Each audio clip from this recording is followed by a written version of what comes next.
Eu quero começar te fazendo uma pergunta. Alguma vez na sua vida, você se lembra facilmente de algo que Deus fez, que foi tão impressionante, que você diz assim: meu Deus, parece que eu estou sonhando? Para aí para você imaginar. A Dalma está olhando para mim, né, Dalma? Muitas, né, Dalma? Mas uma delas você realmente me permita mencionar, o seu último trabalho agora é uma dessas, né? Que a gente olha e fala assim: meu Deus, é só o Senhor mesmo para fazer uma coisa dessa. Eu queria que você pensasse aí agora, algo na sua vida que Deus fez, algo tão grandioso, que você olhasse e falasse assim: meu Deus, o que é isso? Parece que eu estou sonhando, isso é verdade mesmo? Isso é verdade na nossa vida, Rogério? Isso está acontecendo, Aleph, na nossa casa? Isso está acontecendo na minha família? Está acontecendo comigo?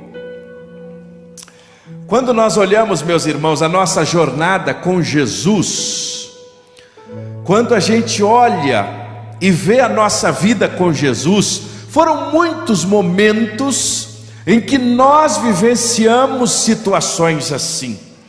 Olhamos situações em que a gente vê o cuidado de Deus. E durante esses dias, irmã Elianai, nesse mês de junho, nós começamos, André, lá no primeiro domingo, olhando para os montes, no Salmo 121. E o Salmo 121 diz: eleva os meus olhos para os montes, de onde me virá o socorro? O meu socorro vem do Senhor. Nós aprendemos no Salmo 121 o socorro do nosso Deus. Na última semana nós fomos até o Salmo 124 e nós aprendemos que Deus nos livra de todas as circunstâncias, seja as circunstâncias que nós estamos vendo, seja as circunstâncias que nós não estamos vendo, porque Ele nos livra do laço do passarinheiro. E nós aprendemos isso de maneira muito especial, e Deus falou ao nosso coração. Agora hoje eu quero convidar você a abrir no Salmo 126. Sabe por quê? Hoje no Salmo 126 tem uma lição preciosa para a gente aprender. E sabe qual é? O deserto não dura a vida inteira. Vamos repetir isso juntos? O deserto não dura a vida inteira. O deserto não dura a vida inteira. Vamos falar mais uma vez? O deserto não dura a vida inteira. O deserto, meus irmãos, ele não é apresentado como um lugar sem esperança nas Escrituras Sagradas. Quando a gente começa a estudar a história bíblica, quando a gente começa a notar, é interessante que o povo de Israel, eu estou mais uma vez agora, na minha leitura devocional, eu estou lendo 2 livros, eu estou lendo o Êxodo e estou lendo Daniel. Comecei a ler Êxodo, mas fui impactado por uma circunstância, fui lá ler Daniel também, então estou lendo Êxodo e Daniel. Mas quando eu estou lendo Êxodo, o que vem à minha memória é que é o livro da libertação. É o livro que o povo de Deus estava enfrentando a escravidão no Egito, e de repente Deus usa a vida de Moisés, ouve o clamor do povo e diz assim: eu vou libertar o meu povo. Mas é interessante, irmã Damares, que Deus poderia pegar o povo e tirar direto do Egito e levar para a terra prometida, mas Deus permitiu que eles passassem 40 anos no deserto. Porque o deserto na vida do povo de Deus, enquanto eles vagavam pelo deserto, Deus se revelou a eles de uma maneira muito especial. Tem muita coisa na nossa vida, Hamilton, que a gente já poderia sair direto de onde nós estamos, dos cativeiros, das circunstâncias que estamos, e ir direto para a terra prometida, mas nem sempre acontece assim. Tem processos que Deus nos permite permear pelo deserto, para depois entrar na terra prometida. Não foram 40 dias, não foram 40 semanas, foram 40 anos.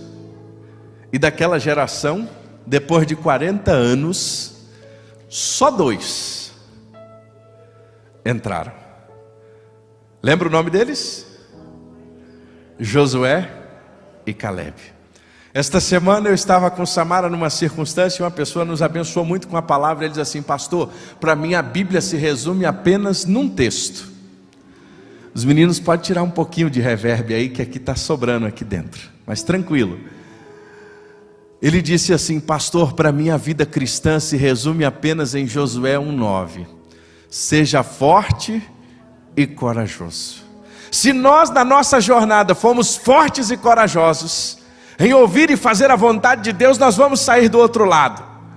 Nós vamos chegar do outro lado, nós vamos vencer, nós vamos passar pelo deserto e nós vamos chegar do outro lado, porque uma coisa é certa: o deserto não dura a vida inteira. O problema, Evert, que quando a gente fala em deserto, Mário, quando a gente pensa nesta cena aqui de deserto, quando a gente pensa, irmã Marília, no deserto, a nossa experiência normalmente nos traz a desconforto. Quando a gente pensa em passar pelo deserto, a experiência do desconforto, muitas vezes nos leva a não querer o deserto. E no deserto, muitas vezes, o nosso coração e a nossa mente, ele chega, tem hora que ele parece que ele se esgota. Tem hora que a gente está tão cansado, quando a gente está enfrentando uma adversidade, que a gente pensa assim: não vai ter jeito. Mas uma coisa é fato: o deserto não é apresentado como um lugar sem esperança na palavra de Deus. Mas o deserto é um lugar que nos é apresentado como um lugar de transformação, de renovo, de refrigério, de milagres. Foi no deserto que as águas amargas de Mara se tornaram em águas doces. Foram lá. Foram no deserto em que eles descobriram um Deus que alimentava pro dia com o maná. Foi no deserto, Dalmo, que o frio foi aquecido pela nuvem de fogo. É no deserto em que a gente vai descobrindo essas particularidades com Deus. E quando a gente olha para o deserto, foi no deserto que Deus falou com Abraão, irmãos.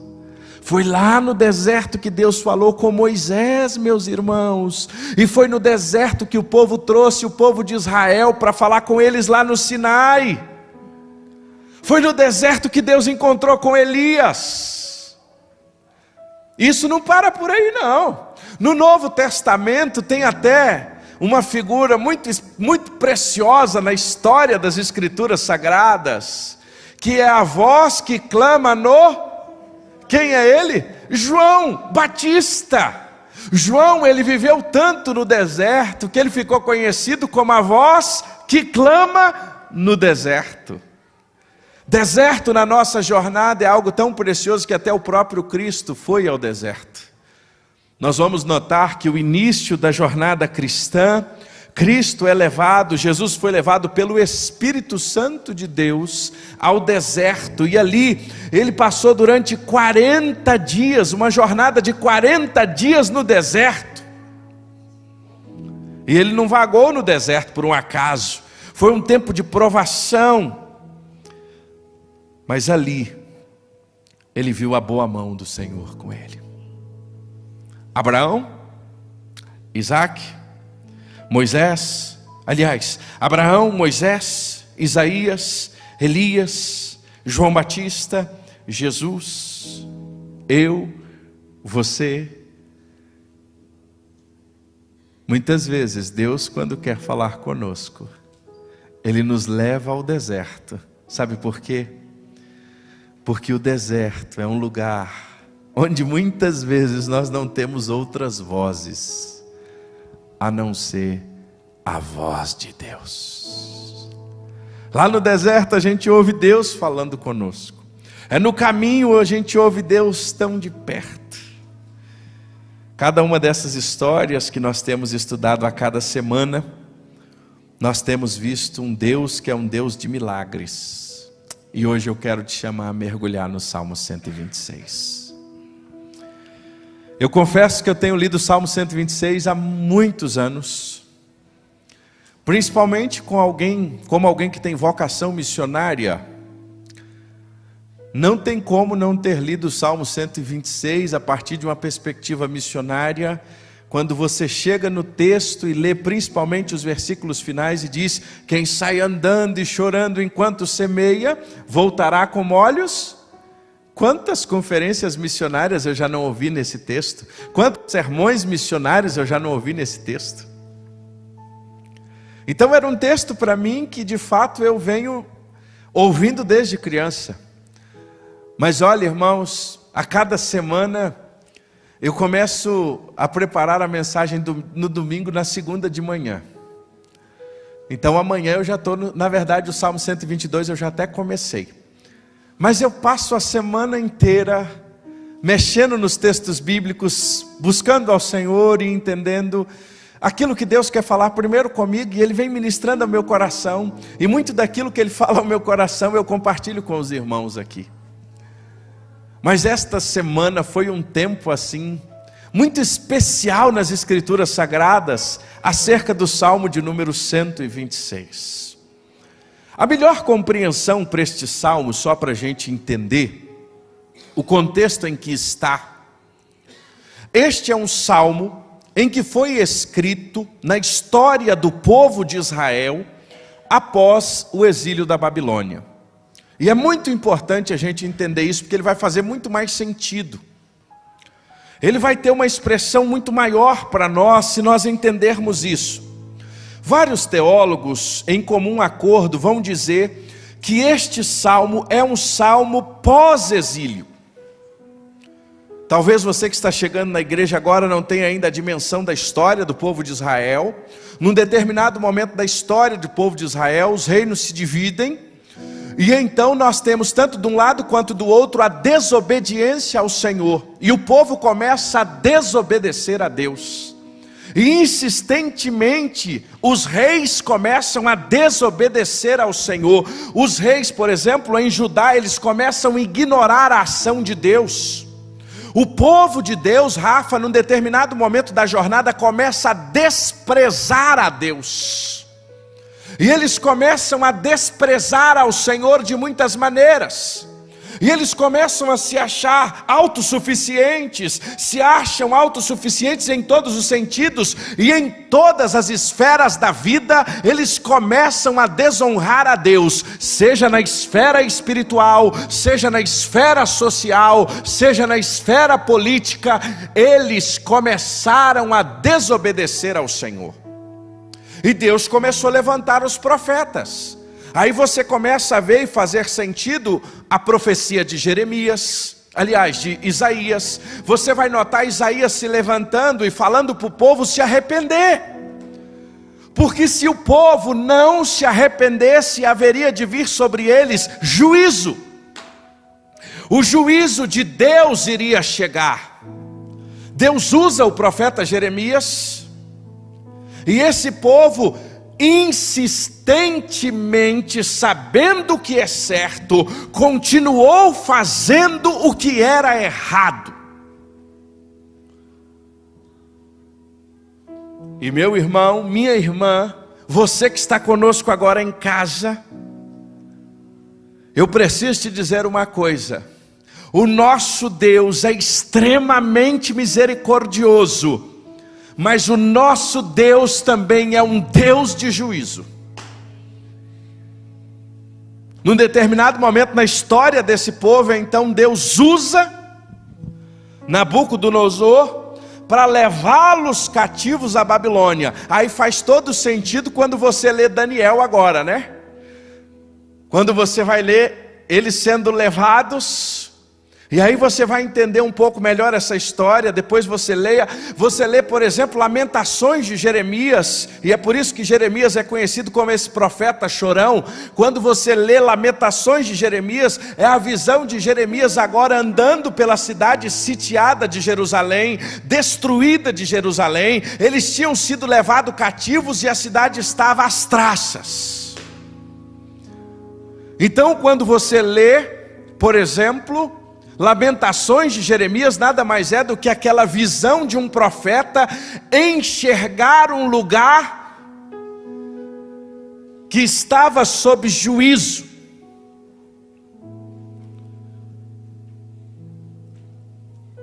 Isso foi tão forte na vida do povo de Israel, quando eles foram levados para a Babilônia. Lá na Babilônia, eles estavam numa condição terrível. Anda com a sua Bíblia um pouquinho mais e chega no Salmo 137. Passa uma página. O Salmo 137 nada mais é do que a descrição do povo de Deus agora em terra estranha.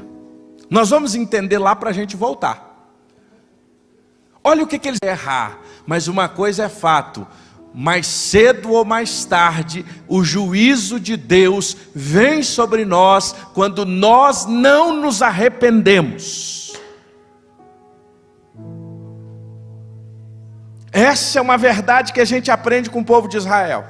Deus é misericordioso, Deus ele é longânimo, mas chega uma hora que vem o juízo. E o juízo de Deus chega. E eles foram levados. Agora olha o Salmo 137. O Salmo 137 é a descrição de como eles estavam. Nós estávamos às margens dos rios da Babilônia, e nós assentávamos, e o quê? Chorávamos. Nós chorávamos, lembrando-nos de onde? De Sião, de Jerusalém. Nos salgueiros que lá haviam, os salgueiros de onde? Da Babilônia. Nós fazíamos o quê? Pendurávamos as nossas, pois aqueles que nos levaram cativos, ou seja, os babilônicos, nos pediam canções, e os nossos opressores queriam que fôssemos alegres, dizendo: cantem para nós um dos cânticos de Sião. Mas olha o versículo 4: como nós poderíamos entoar um cântico ao Senhor em terra estranha? Eles estavam agora subjugados na Babilônia, eles tinham sido levados cativos, e lá às margens da Babilônia, eles pegaram a alegria, e eles não penduraram apenas os instrumentos. É isso que o pecado faz com a gente. Quando a gente se afasta da vontade de Deus, a gente fica num lugar que não é o nosso, e uma das primeiras coisas que some do nosso coração é a alegria. É por isso que Davi vai dizer que ele tinha perdido a alegria da salvação, não a salvação. Um crente jamais perde a salvação. Uma vez salvo para sempre em Cristo Jesus, porque a salvação é obra de Deus, ela não é fruto do mérito humano. Mas quando nós erramos e somos levados pelo juízo do nosso pecado, nós nos afastamos de Deus, e a primeira coisa, Léo, que some do nosso coração, sabe o que é? É a alegria. E aqui, lá em terra estranha, às margens do rio da Babilônia, os opressores diziam: cantam, se alegre. O povo de Jerusalém é um povo festeiro. O povo de Deus é um povo alegre.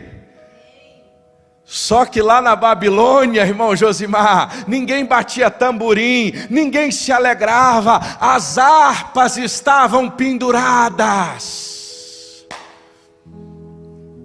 Tudo isso fruto da desobediência. A dor de Israel, irmãos, era tão grande, que depois você pode ler o Salmo 137 de maneira bem tranquila.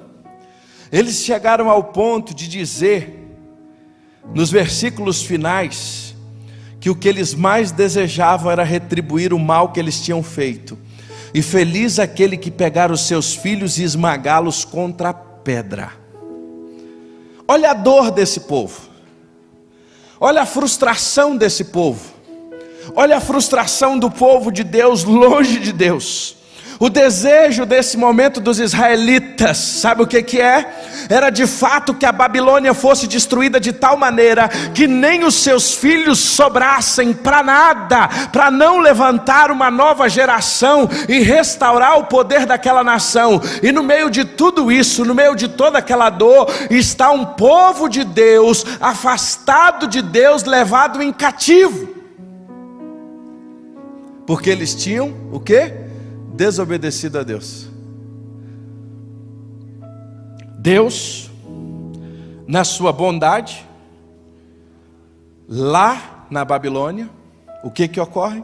Lá no exílio, eles reconhecem isso e voltam a ter prazer nas coisas de Deus. Lá no exílio, eles voltaram a ter prazer naquilo que eles tinham jogado fora. E aqui eu quero abrir um parêntese. Não espere ir para o exílio para você ter prazer nas coisas de Deus. Não espere chegar numa condição totalmente em terra estranha, para que você volte a ter prazer naquilo que você nunca precisava ter deixado. A gente não precisa ir no exílio para experimentar isso. Nós não precisamos experimentar o preço do pecado para voltar a ter prazer nas coisas de Deus. Agora, uma coisa interessante, em tempo oportuno eu queria que você pudesse ler. Leia o livro de Esdras, leia o livro de Neemias, porque Esdras é quando Zorobabel então vem com a primeira levada voltando com o povo. E aí Deus então levanta aquele momento para trazer o povo de volta para Jerusalém. E o povo está voltando agora para casa, depois de anos no cativeiro. E o povo está agora voltando para casa. Imagine a dor, imagine o sofrimento, mas é no meio de toda essa história agora que surge um salmo. É aí que é escrito o Salmo 126. Aí agora vai fazer todo sentido. É o povo voltando para casa. Diz, irmã Benildes, alguns dos historiadores e dos teólogos, que esse salmo foi construído, escrito, no momento em que os alicerces do segundo templo estavam sendo lançados. Outros dizem que foi na época em que a festa dos tabernáculos foi reconstruída, foi refeita. Os alicerces são reconstruídos lá em Esdras capítulo 3, depois você pode conferir. E a festa dos tabernáculos restituídas em Neemias capítulo 8. Então ler Esdras e Neemias vai nos dar uma compreensão muito grande desse texto. Mas agora, Dalmo, o povo está voltando. Depois de anos a fio no cativeiro, depois de sofrer em terra estranha, depois de passar tudo aquilo, olha agora como é que o Salmo tem outra dimensão na nossa vida. Vamos ler juntos? Quando o Senhor nos trouxe de volta para Jerusalém, parecia que estávamos... Não, vamos ler de novo, irmãos, esse texto juntos. Olha só, voltando agora, nós estamos voltando.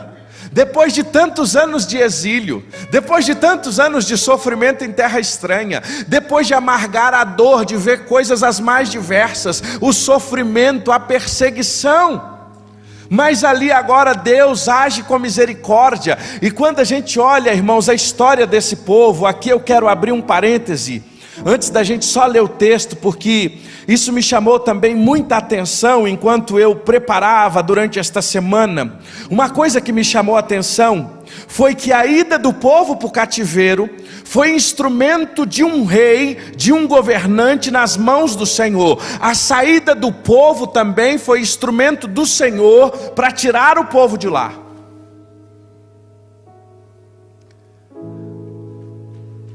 Os governantes estão nas mãos do Senhor, seja Ele quem for.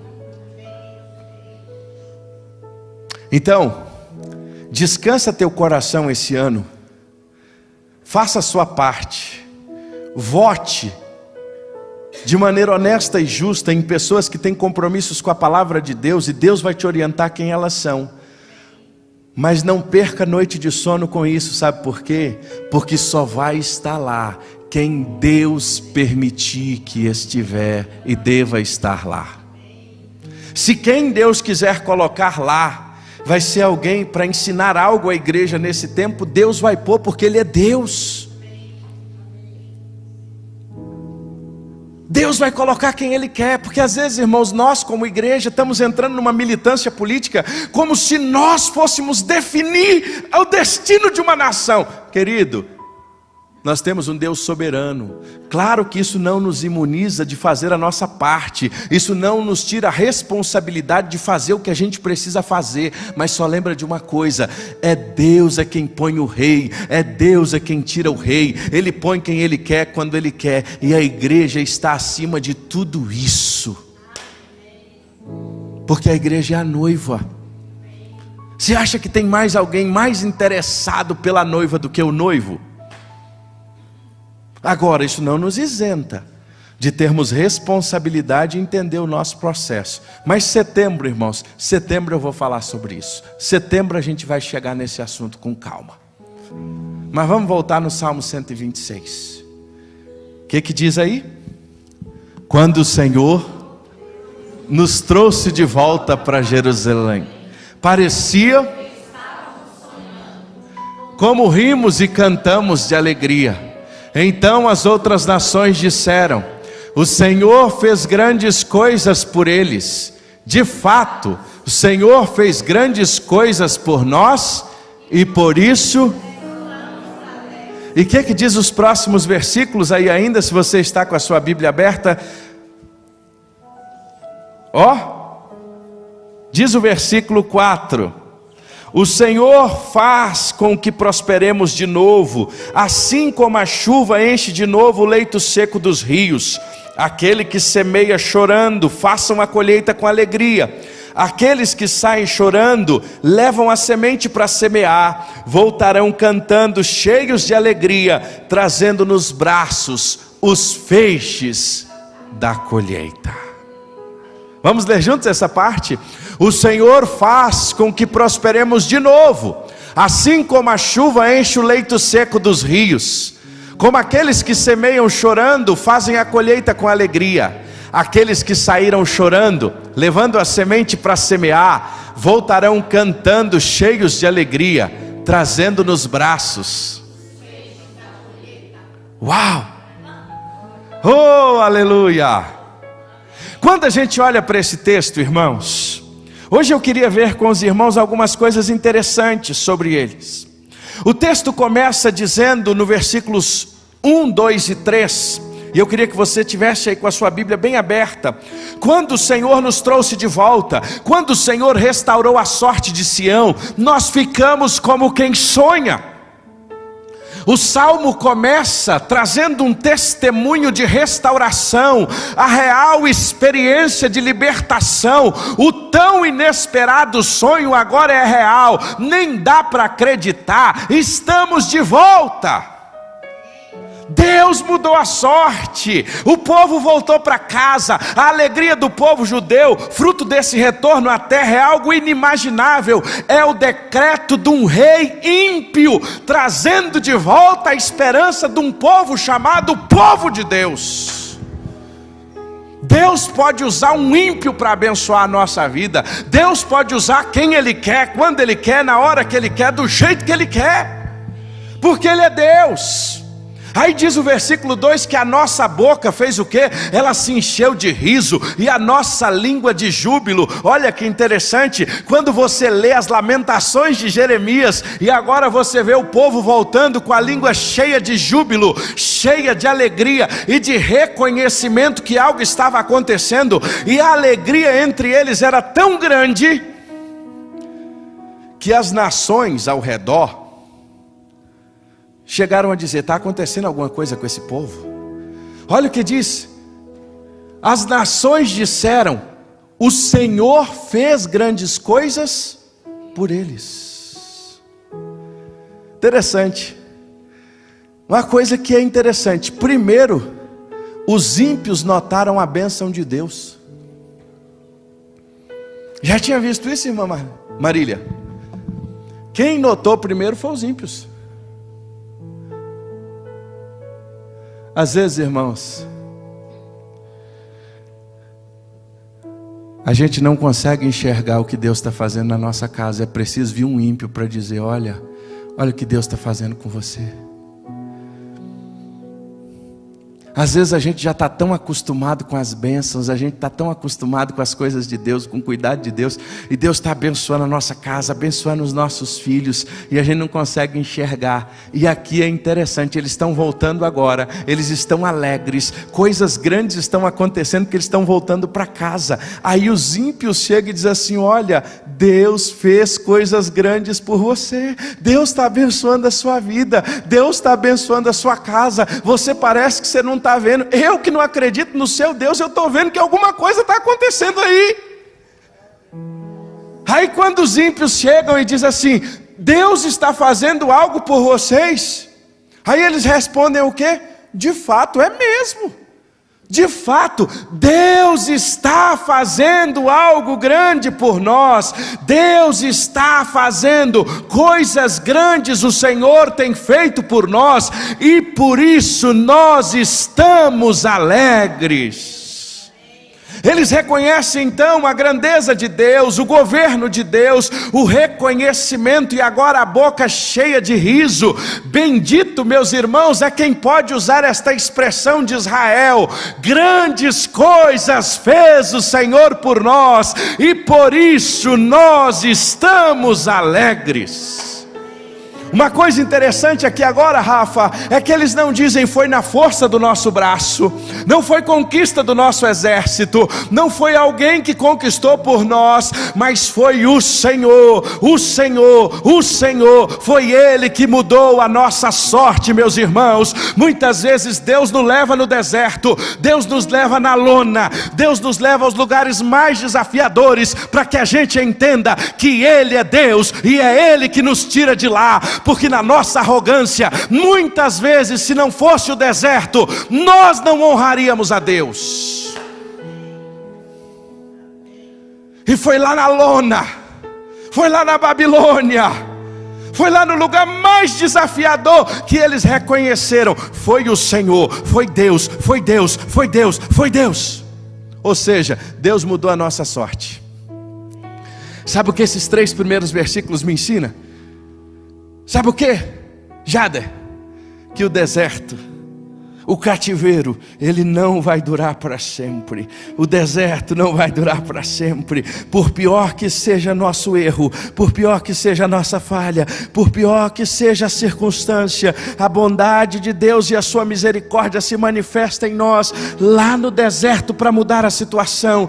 Deus, meus irmãos, nos leva muitas vezes a deserto como consequência da nossa afronta a Ele, mas Ele não nos deixa lá sozinho. Ele cuida de nós enquanto nós estamos lá, e pela sua bondade, quantas vezes Ele tem nos tirado dos inúmeros desertos que nós mesmos entramos, e Ele nos dá força para sair de lá e para prosseguir. Sabe por quê, meus irmãos? A alegria vai chegar. O cativeiro pode ser longo, são 70 anos, são tempos de lutas, tempos de dor. O deserto pode ser distante, mas ele não dura para frente, para sempre. Um dia ele vai terminar, um dia ele vai acabar, e nós vamos reconhecer que foi o Senhor que nos tirou de lá, que foi o Senhor que mudou essa situação. O cativeiro e o deserto não dura. Vamos repetir fortes: o cativeiro não dura. Ah, meus irmãos, o cativeiro não dura para sempre, não. A primeira lição que a gente aprende com esse texto é essa: o cativeiro não durou para sempre. Agora a gente vai terminar.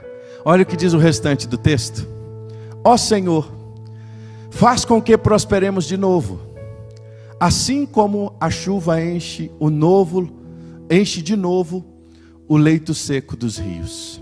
Eu não sei como é que está a sua versão, mas talvez a sua versão, versículo 4 está assim: restaura, Senhor, a nossa sorte. Não sei se o seu está assim. Aqui está a Nova Tradução da Linguagem de Hoje, eu estou lendo uma outra tradução aqui agora. A minha é Nova Almeida atualizada. E ele diz assim: restaura, Senhor, a nossa sorte como as torrentes no Neguebe. Quem está com essa versão aí? As torrentes do Neguebe. Está assim, Dudu, a sua? Restaura, Senhor, a nossa sorte, como as torrentes do Negueb. Negueb, irmãos, era um deserto. É uma região desértica. O volume de chuvas naquela região era um volume muito escasso. E por duas maneiras o Negueb transbordava. Vinha a florescer quando tinha chuva abundante, ou quando as geleiras, segundo alguns historiadores, elas entravam no processo de descongelamento. Mas a verdade é que o Negueb era um lugar de sequidão. O Negueb era o deserto. E ali no Negueb imperava a sequidão, ali no Negueb não tinha alegria, o deserto era aquele lugar triste. Mas é interessante que o salmista está dizendo que da noite para o dia, algo acontecia, a chuva vinha e do nada, o leito do rio que estava seco, enchia. Quem vem do interior sabe disso muito facilmente, tem rios que eles só aparecem na cheia. Não é assim? Principalmente nas regiões mais secas do Brasil, quem é lá do Nordeste, quem é lá do Piauí sabe que tem rios, que tem açudes, que é só no inverno, como a gente diz. Aí quando vem a chuva, quando vem o inverno, ele faz o quê? Ele enche. E você que vem dessas regiões e sabe que é assim, você passa ali uma semana, está tudo seco, não é? Tem nada. Aí dá aquela chuva torrencial. Quando você passa lá de novo, o que acontece? Está tudo cheio, tudo verdinho, parece que tem um rio caudaloso. Mas o que encheu ele da noite para o dia? A chuva. Do nada, aquele rio que não tinha nada se tornou cheio. Olha que interessante isso aqui.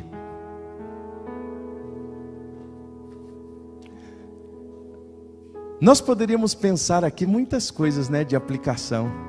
A chuva de Deus que vem sobre a nossa vida, isso é verdade. Quando a gente está seco, Deus manda chuva e logo ali a gente já sai refrigerado, né? O refrigério do Senhor vem sobre nós. Tudo isso nós poderíamos aplicar. E é onde a maioria das aplicações dos comentaristas desse texto anda. Mas tem uma coisa interessante. O término desse texto, ele fala de duas experiências com a natureza. Ele fala da experiência da chuva, que um leito seco do nada enche, mas ele fala de uma outra experiência. Qual é a outra experiência? A experiência do semeador. Ele está falando, e ele termina o texto dizendo o seguinte: ó Senhor, faz conosco como o Senhor faz lá no Negueb, que o Senhor manda a chuva, e da noite para o dia, virem alegria. Agora, olha o versículo 5. O que diz o versículo 5 aí, na sua versão? Os que com lágrimas semeiam, com júbilo ceifarão. Os que saem andando e chorando enquanto semeia, voltará com júbilo, trazendo os seus feixes. O que isso tem a ver com o versículo anterior? Você nunca parou para se perguntar? Parece até que está falando de um outro assunto totalmente diferente. Do nada, irmã Marília, o salmista diz assim: olha, Senhor, manda chuva, porque da noite para o dia, o que está seco, floresce. Mas Senhor, também tem uma experiência, que a gente lança, semeia, a gente com fé espera, a gente água, a gente molha, ela cresce, e a gente chora, e a gente passa, e a gente luta, e ela vai crescendo, e aquilo vai lutando, e a semente vai crescendo, vai brotando, e vai chegar uma hora, que eu vou colher o quê? Os frutos.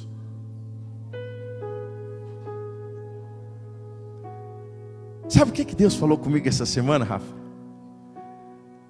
Que tem desertos da nossa vida que vão passar e vão ser igual ao deserto do Negueb. Da noite para o dia vai vir uma chuva de Deus e eles vão passar. Tem coisa que passa rápido. Já viu que tem coisa que é assim? Mal chegou o problema, no outro dia você fala assim: ué, já foi? Já, glória a Deus. Era o leito que estava seco, a chuva de Deus veio, E ele fez o quê? Sumiu. Agora tem deserto, irmão, que você vai pegar a semente, você vai lançar, você vai andar, você vai chorar, e vai ter o processo, que vai demorar, mas sabe o que o autor está dizendo? Que uma hora vai chegar, que você vai colher os feixes de alegria. Sabe o que isso significa? Tem desertos que serão rápidos, tem desertos que vão passar que você nem vai notar, mas tem desertos que serão demorados, que serão processos na minha e na sua vida. E quando chegar esses desertos em que nós entrarmos nos processos, em que nós vamos lançar semente, que vai dar trabalho, que a gente vai lançar hoje, vai replantar amanhã, nessas jornadas da caminhada, você vai pegar lá o seu embornal, você vai jogar hoje, você vai jogar amanhã, você começa de novo, e parece que o negócio não anda, e você chora, você volta, você planta, você adora a Deus, quando você acha que está indo, volta de novo, e você canta, você vai, e a coisa está andando, e parece que não vai chegar do outro lado, mas mais cedo ou mais tarde, nós vamos trazer nos braços os feixes de alegria. Sabe por quê? Seja de maneira rápida, ou seja de maneira processual, o final sempre será um final que glorifica e exalta o nome do Senhor. É claro que a gente quer esse desertinho que seja como a chuva. Manda chuva, Senhor, e transborda logo. Só que às vezes Deus não faz conosco como as correntes do Negueb. Deus faz conosco como o agricultor, que tem que fazer um exercício de fé diário. Sabe qual é o exercício de fé diário? Quer exercício de fé maior do que esse, que pegar uma semente e jogar ela na terra? E você pode fazer o que depois que você joga ela na terra?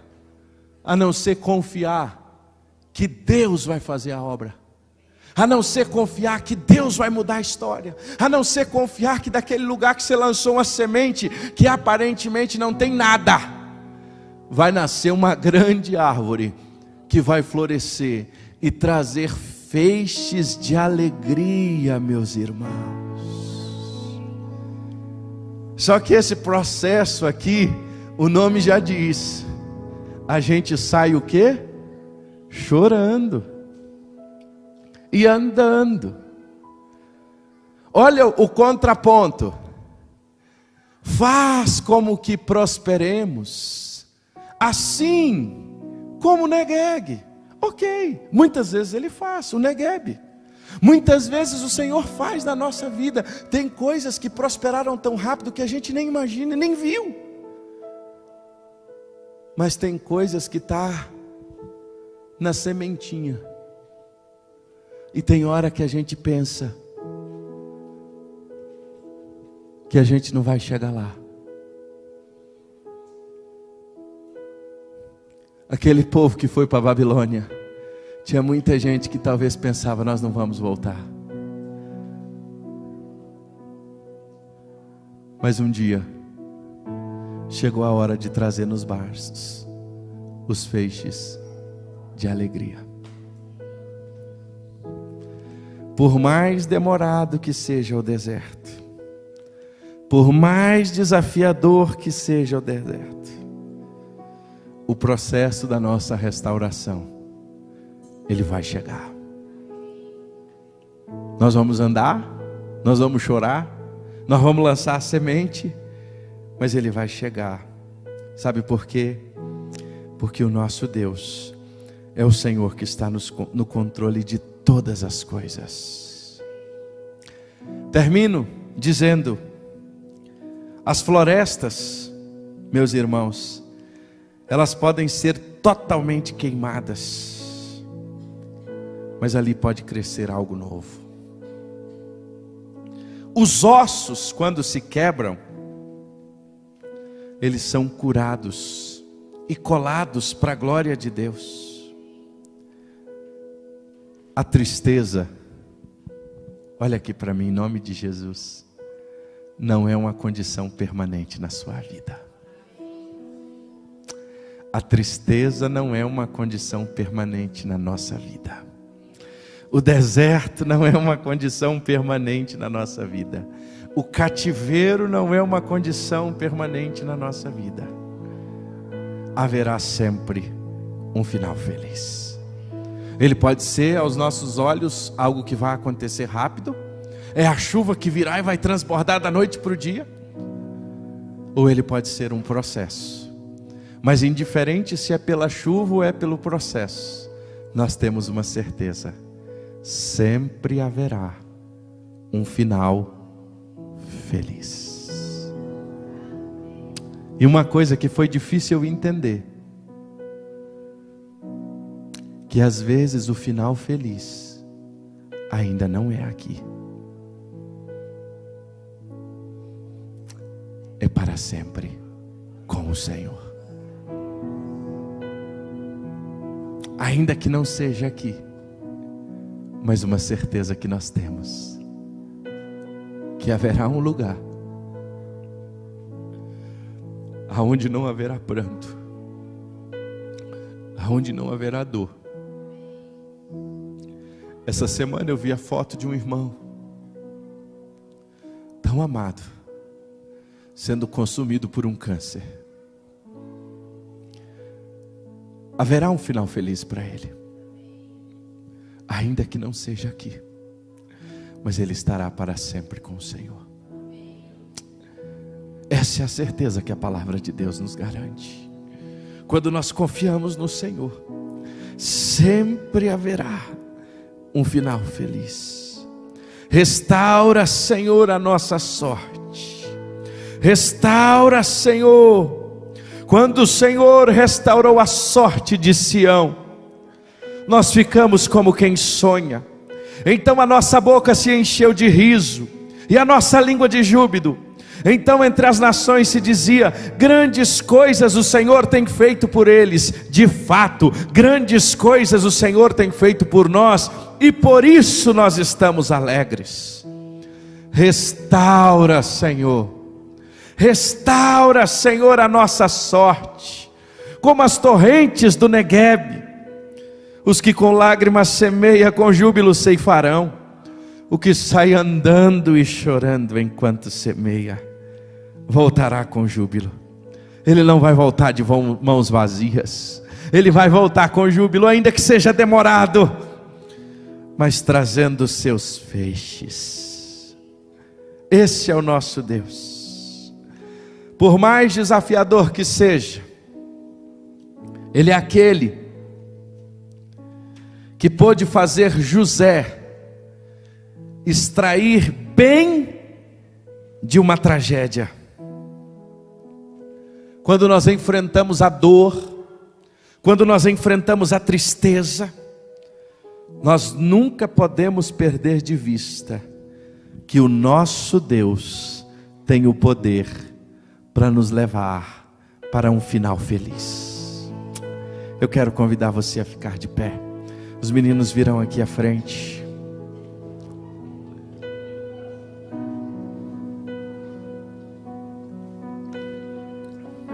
Eu não sei o que você tem enfrentado.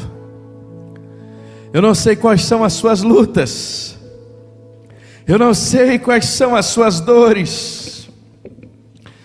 Eu não sei quais são as adversidades que você tem enfrentado.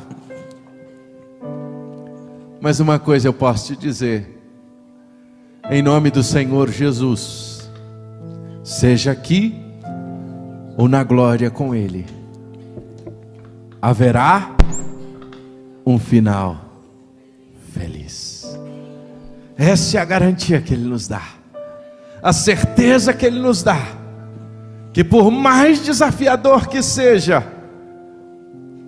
nós vamos sair do outro lado, porque Ele é o Deus de Israel, Ele é o Deus de Jacó, Ele é aquele que nos fortalece, Ele é aquele que enxuga as nossas lágrimas e nos dá condições de prosseguir. Eu queria orar com você hoje, encerrando este culto, suplicando ao Senhor por você. Você tem andado desanimado, você tem pensado em desistir. Você diz: pastor, o processo está demorado demais, a luta está doendo demais. Meu irmão, continua andando, não para. O salmista diz: ande, semeia, chora, mas não para. Sabe por quê? Porque mais cedo ou mais tarde você vai voltar com os feixes de alegria, porque é o que a palavra de Deus nos diz. Não perca de vista isso. Não perca de vista a esperança em Jesus, por mais desafiadores que sejam os dias, e Ele tem poder para ainda hoje mandar chuva torrencial e fazer transbordar onde há secura na sua casa, onde há secura na sua vida. Ele pode fazer do jeito que Ele quer, quando Ele quer, da forma que Ele quer, porque Ele é Deus. Mas hoje eu queria te falar contigo, diz para Ele: restaura, Senhor. Restaura a minha sorte, muda, Senhor, a minha história, me dá força, Senhor, para continuar a semear, para continuar a lançar, para fazer a Tua vontade, Senhor. Pai, obrigado pela Tua palavra, porque a Tua palavra enche o nosso coração, Senhor, de ânimo. A Tua palavra enche o nosso coração de esperança. Por mais difíceis, ó Deus, que sejam as lutas, o Senhor está no centro de todas as coisas, e o Senhor é glorificado até mesmo pelas nossas adversidades, papai. O Senhor é exaltado, Pai, porque nós queremos no meio da luta Te glorificar, nós queremos no meio da adversidade exaltar o Teu santo nome, e nós queremos dizer que nós Te amamos, Senhor. Nós não Te amamos, Pai, apenas quando tudo está bem. Nós não Te amamos, ó Deus, quando a panela está cheia. Nós não Te amamos, ó Deus, quando todas as coisas, amamos apenas quando todas as coisas estão maravilhosamente bem. Mas hoje, Deus, nós queremos dizer ao Senhor que nós Te amamos. Nós amamos ao Senhor, ó Deus, em nome de Jesus, quando nós enfrentamos os mais desafiadores dias da nossa história, porque nós Te amamos, Senhor, e Te glorificamos, e nós exaltamos o Teu nome, porque Tu és o nosso Deus. Senhor, nós Te glorificamos hoje. Pai, muda a nossa sorte. Muda a sorte da nossa casa, muda a sorte dos nossos filhos, muda a sorte das pessoas que estão ao nosso redor, muda a sorte dos meus irmãos que estão em casa agora, com tanta enfermidade. Muda, Senhor, famílias que estão desanimadas, que sejam restauradas hoje. Pai, eu Te peço em nome de Jesus, assim como o Senhor mudou o deserto do Neguebe, muda, Senhor, a nossa vida hoje. Sai. Oh Deus, oh Pai, em nome de Jesus, todo desânimo sai agora, toda tristeza, ó Deus, toda falta de vontade de prosseguir, nos dá condições, ó Deus, que nós possamos ouvir do Senhor o que Josué ouviu: seja forte e corajoso, não te mandei eu. Deus nos fortalece para prosseguir, nos dá condições de sair do outro lado, nos dá condições, Senhor, Pai, porque é o Senhor. No final nós vamos dizer, ó Deus, como Teu povo, é o Senhor que mudou a nossa sorte. Não foi nós, Pai, não foi a nossa força, foi o Senhor, foi o Senhor, foi o Senhor, Jesus. Visita agora, ó Deus, aquele que está desempregado. Visita aquele agora, ó Deus, que está desanimado. Visita aquele agora, Senhor, que está pensando em desistir. Muda a sorte, Pai, nesta noite. Muda, Senhor, a sorte nesta noite. Eu Te peço, ó Deus, em nome de Jesus, que o Senhor mude a sorte, Pai. Mude, Senhor. Visita agora cada coração, Senhor. Restaura, Deus, restaura. Assim como o Senhor restaurou o Teu povo, ó Deus, nós Te pedimos por restauração nesta noite. Nós Te clamamos, Deus. Os salmos do caminho estão nos ensinando, ó Deus, que a tristeza não vai durar o resto da vida. A vitória vai chegar. Oh, aleluia, e nós já Te glorificamos. Deus, nós vamos encerrar este culto hoje Te adorando, e nós vamos para casa com esta mensagem de exaltação.